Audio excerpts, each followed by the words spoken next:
వాళ్ళ అవసరాలకి ఏమున్నాయో ఈ రాష్ట్రంలో తెలుసుకొని ఈరోజు ప్రతి పేదోడికి సన్నబియ్యం ఇచ్చే కార్యక్రమాన్ని తీసుకున్న ఏకైక రాష్ట్ర ప్రభుత్వం తెలంగాణ రాష్ట్రం తప్ప ఈ దేశంలో బీజేపీ పరిపాలించే రాష్ట్రాల్లో కూడా ఎక్కడా కూడా సన్నబియ్యం ఇచ్చేటటువంటి పథకం లేదు. అంతేకాకుండా 200 యూనిట్లు ఉచితంగా పేదలకి కరెంటు కూడా ఇస్తున్నటువంటి ప్రభుత్వం రేవంత్ రెడ్డి గారి ప్రభుత్వం.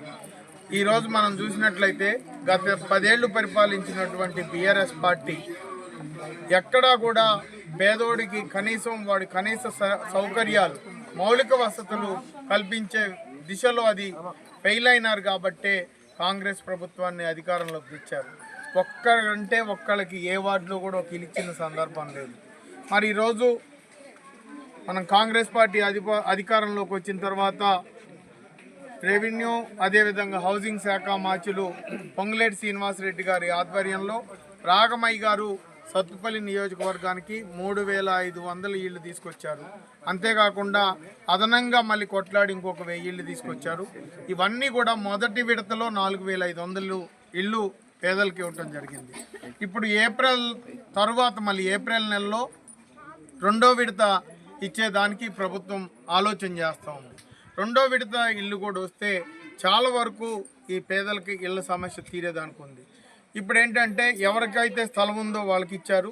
రాబోయే రోజుల్లో స్థలం లేని వాళ్ళకి ప్రభుత్వ స్థలాలు ఏమైనా ఉంటే వాటిని ఐడెంటిఫై చేసి వాటిని తీసుకొని స్థలం కేటాయించి వారికి ఇల్లు కట్టించే కార్యక్రమం కూడా రాష్ట్ర ప్రభుత్వం ముఖ్యమంత్రి రేవంత్ రెడ్డి గారు పొంగులేటి శ్రీనివాసరెడ్డి గారు ఆలోచన చేస్తూ ఉన్నారు. ఇది పేదల ప్రభుత్వం. అభివృద్ధిని మీ ముందుకు తీసుకురావాలంటే ఇక్కడ సుజల్ రాణి గారిని 6వ వార్డు నుంచి గెలిపించి మీరు గత 3 పర్యాయాలు కూడా సుజల్ రాణి గారిని గెలిపించి కౌన్సిల్కి పంపించారు. ఆమె నిత్యం మీతో ప్రయాణం చేస్తూ మీ కష్ట సుఖాల్లో మీతో ఉంటుంది కాబట్టి ఆమెను గెలిపించి కౌన్సిల్కి పంపిస్తే మీ తరఫున కొట్లాడి ప్రభుత్వం నుంచి వచ్చే నిధులను తీసుకొచ్చి ఇట్లా మౌలిక సదుపాయాలు కల్పిస్తూ మిమ్మల్ని తప్పకుండా కష్టంలో సుఖంలో మీతో ఉంటుందని చెప్పి ఈ సందర్భంగా తెలియజేస్తాను. Thank you.